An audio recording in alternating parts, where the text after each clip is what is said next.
Assalamualaikum warahmatullahi wabarakatuh.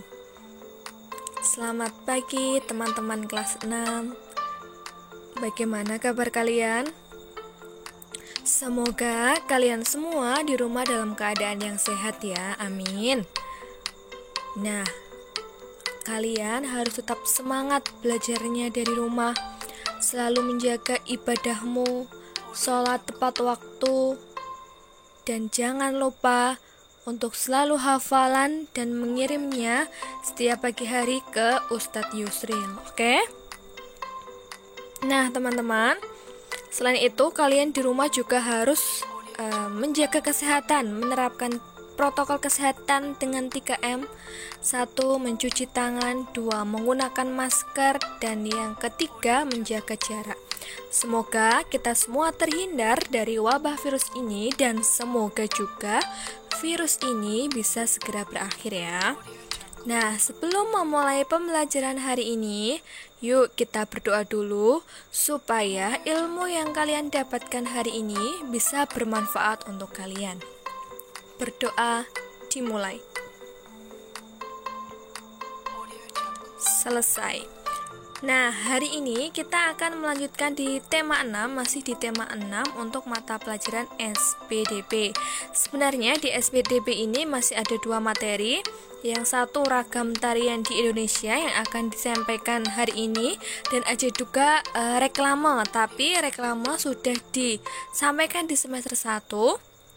Nanti tinggal mengulang sedikit saja di lain waktu, gitu ya. Hari ini kita akan membahas untuk tarian di Indonesia.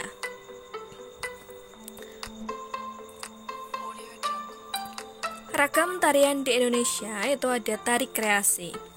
Apa itu tari kreasi? Tari kreasi adalah tari yang gerakannya merupakan perkembangan dari gerak tari tradisional. Tari kreasi tidak memiliki aturan tertentu, baik gerakan maupun aspek lainnya.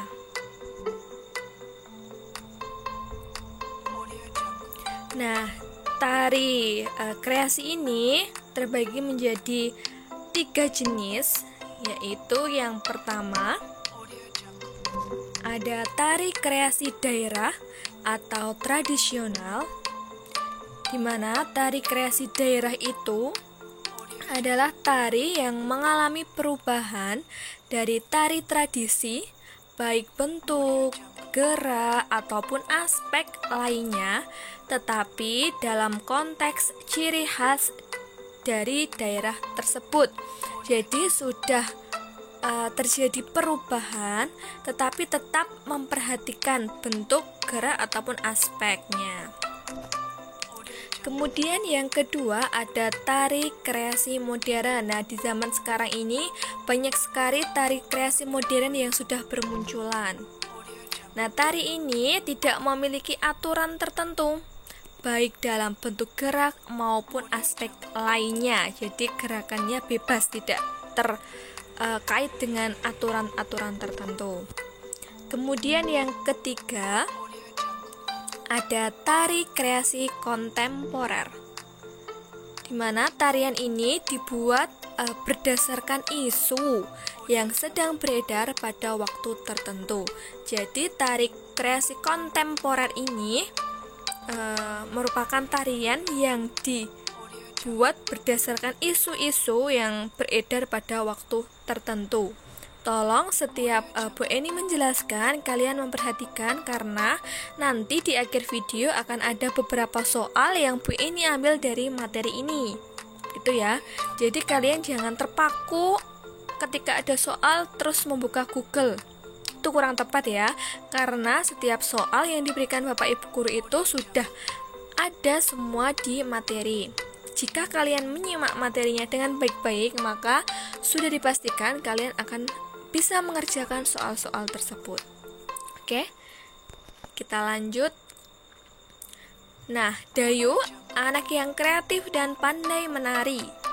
Dayu sering tampil menari di acara pentas seni baik di sekolah maupun di lingkungan tempat tinggalnya. Nah, kali ini Dayu akan mengikuti lomba tari dalam rangka memperingati HUT RI. Dayu akan menarikan tarian tunggal bertema kepahlawanan. Apakah yang dimaksud tari tunggal? Kita sebelumnya sudah mempelajari berbagai bentuk jenis tari berdasarkan jumlah penarinya. Nah, hari ini kita akan mengulanginya kembali ya. Bentuk tari kreasi berdasarkan jumlah penarinya dibagi menjadi 3. Untuk yang pertama ada tari tunggal. Masih ingat apa tari tunggal? Iya, betul sekali. Tari tunggal itu adalah karya tari yang diperagakan oleh seorang penari. Jadi hanya ada satu penari, makanya disebut dengan tari tunggal. Kedua, ada tari berpasangan. Nah, tari ini biasanya diperagakan oleh 2 orang penari. Bisa laki-laki dan perempuan, dan bisa perempuan dengan perempuan atau laki-laki dengan laki-laki. Yang penting terdiri dari 2 penari. Kemudian yang ketiga ada tari kelompok. Masih ingat apa tari kelompok? Iya, betul sekali. Tari yang diperagakan oleh lebih dari 2 penari, makanya disebut dengan tari kelompok.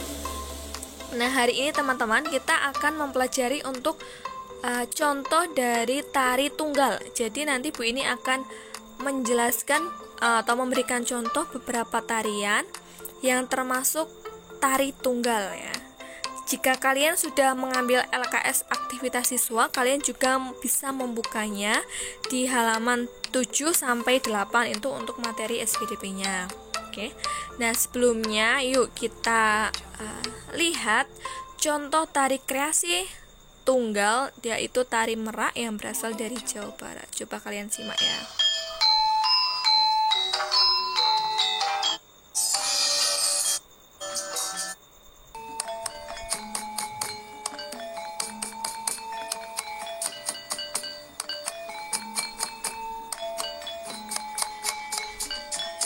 Ini adalah salah satu contoh tari tunggal.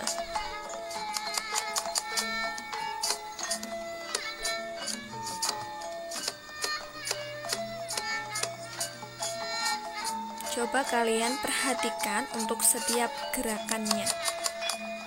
Setiap gerakannya itu memiliki arti dari busana, dan gerakannya, propertinya juga memiliki arti yang tersendiri.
Nah, kurang lebih seperti itu ya teman-teman, contoh dari tari tunggal, yaitu adalah tari merak yang berasal dari Jawa Barat. Ini lama sekali kalau diteruskan, jadi cuma segini saja. Ini adalah contoh. Jika kalian ingin melihatnya, kalian bisa melihat di YouTube banyak sekali. Oke? Jadi kita lanjut saja ya teman-teman. Nah, tadi yang sudah kalian lihat itu adalah tari merak. Nah, tari merak ini menggambarkan ekspresi kehidupan sebuah burung merak, seekor burung merak. Jadi tari itu menggambarkan ekspresi kehidupan burung merak. di mana tata cara dan geraknya terinspirasi dari kehidupan Merak yang diangkat ke pentas oleh seniman Sunda, yaitu Raden Tjetje Somantri. Ya. Jadi tari Merak ini berasal dari daerah Pasundan, Jawa Barat. Kemudian ada tari tunggal lainnya, yaitu ada tari pendet dari Bali. Ini yang sudah pernah kalian lihat juga ya. Nah, tari pendet pada awalnya itu merupakan tari pemujaan yang banyak diperagakan di pura.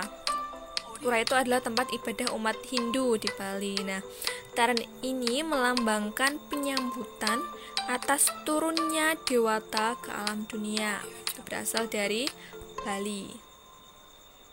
Kemudian ada tari Kandagan.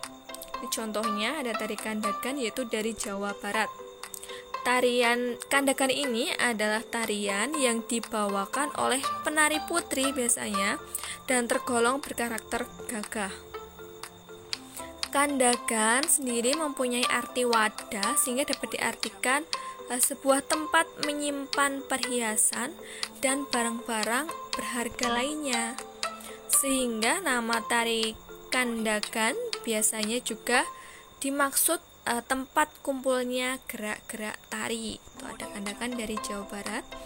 Kemudian ada tari Kelana Topeng, teman-teman. Ini contohnya, ini sudah kita pelajari juga, tarian yang umumnya dibawakan oleh penari putra. Ini tema yang menjadi sumber tarian ini mengambil dari cerita Panji.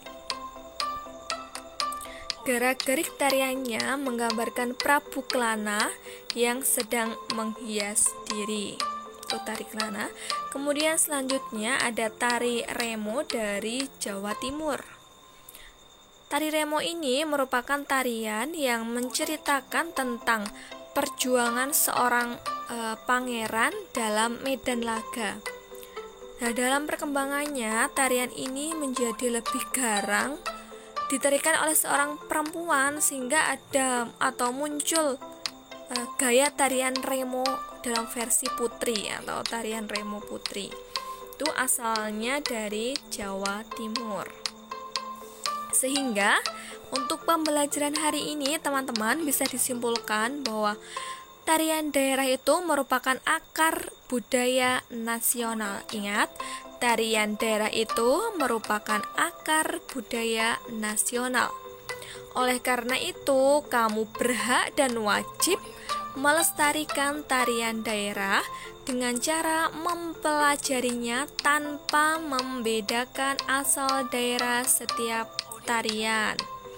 Karena melestarikan tarian daerah itu juga berarti melestarikan budaya nasional. Ingat, tarian daerah merupakan akar budaya nasional. Jadi kita berhak dan wajib untuk mempelajari seluruh tarian daerah dari berbagai daerah. Nah, itu untuk kesimpulan pembelajaran hari ini teman-teman. Agar kalian lebih paham lagi, yuk kalian kerjakan tugas berikut ini. Ingat, perintahnya kerjakan di buku tugas tema dengan menulis soal beserta jawabannya. Jadi tulislah soal kemudian langsung dengan jawabannya. Di sini ada 12 soal. Bu Eni yakin semua jawabannya, semua materinya sudah Bu Eni sampaikan di dalam video ini. Jadi kalian simak dengan benar-benar. Oke teman-teman. Nah, Bu Eni rasa untuk materi hari ini cukup sampai di sini saja. Bu Eni minta maaf apabila ada salah-salah kata. Semangat belajar terus, selamat mengerjakan. Wassalamualaikum warahmatullahi wabarakatuh.